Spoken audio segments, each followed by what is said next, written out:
दोस्तों हम लोग अर्धगोला के महत्वपूर्ण सूत्रों को जानेंगे।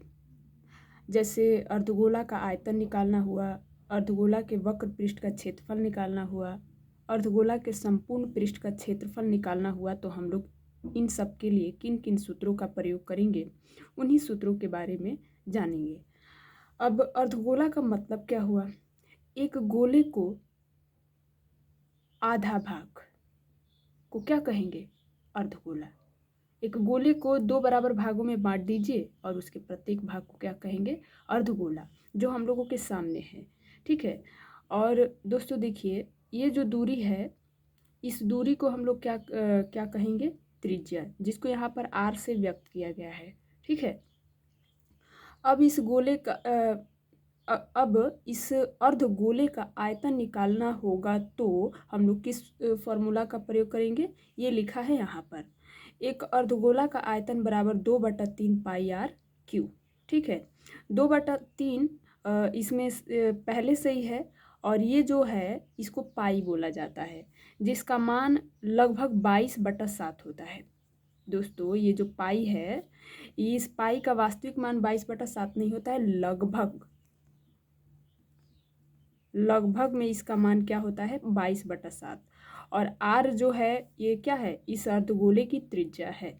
तो 2/3 पाई आर क्यू का प्रयोग करते हैं अर्धगोला का आयतन निकालने के लिए। ठीक है। दूसरे नंबर पर है, अगर अर्धगोला के वक्र पृष्ठ का क्षेत्रफल निकालना हुआ, तो हम लोग किस फॉर्मूले का प्रयोग करेंगे?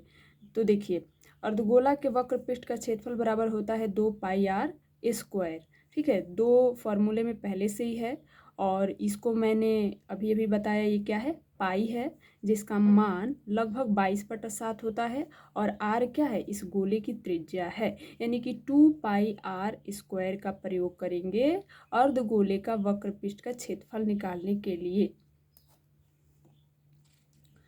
अंत में है, अगर इस अर्धगोला के संपूर्ण पृष्ठ का क्षेत्रफल निकालना हुआ, तो हम लोग किस फॉर्मूले का प्रयोग करेंगे?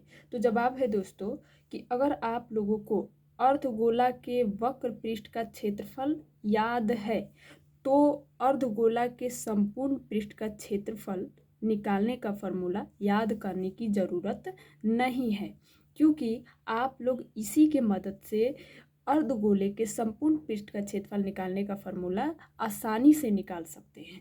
ठीक है। तो इसको याद करना पड़ेगा, इसको याद करना पड़ेगा, और ये तीसरे वाले को याद नहीं करना पड़ेगा। अब कैसे निकालेंगे? देखिए, अर्धगोला के संपूर्ण पृष्ठ का क्षेत्रफल, संपूर्ण पृष्ठ का क्षेत्रफल, तो देखिए दोस्तों, इसके बराबर में होता है वक्र पृष्ठ का क्षेत्रफल प्लस वृत्तीय पृष्ठ का क्षेत्रफल। ये क्या है? गोले के वक्र पृष्ठीय क्षेत्रफल, जिसका फॉर्मूला क्या है? 2 पाई आर स्क्वायर। तो यहाँ पे लिख देंगे 2 पाई आर स्क्वायर, बीच में प्लस है तो लगा देंगे। ठीक है। अब आगे है वृत्तीय पृष्ठ का क्षेत्रफल। ये यहाँ पर ये क्या है? एक वृत्त है, इसी को कहा जा रहा है वृत्तीय पृष्ठ का क्षेत्रफल। अब वृत्त का क्षेत्रफल निकालने का फॉर्मूला क्या होता है? पाई आर स्क्वायर। ठीक है। अब हम लोग क्या करेंगे कि इन दोनों को जोड़ देंगे। ठीक है।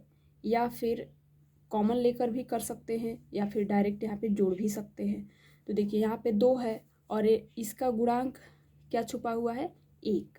तो 2 और 1 को जोड़ेंगे तो क्या हो जाएगा? 3 पाई आर स्क्वायर। ठीक है। तो अर्धगोला का संपूर्ण पृष्ठ का क्षेत्रफल निकालने का फॉर्मूला क्या हुआ? 3 पाई आर स्क्वायर। या फिर आप लोग कॉमन लेकर भी कर सकते हैं। अब थोड़ा देख लीजिए, जैसे पाई आर स्क्वायर इसमें भी कॉमन है, और पाई आर स्क्वायर इसमें भी कॉमन है, तो ले लेंगे पाई आर स्क्वायर कॉमन। फिर यहाँ पे क्या बच जाएगा? 2, और यहाँ पे क्या बच जाएगा? 1, और फिर पाई आर स्क्वायर गुणे 2 और 1 को जोड़ेंगे तो क्या हो जाएगा? 3। फिर इसको किस तरह से लिख सकते हैं? 3 पाई आर स्क्वायर, वही बात। ठीक है।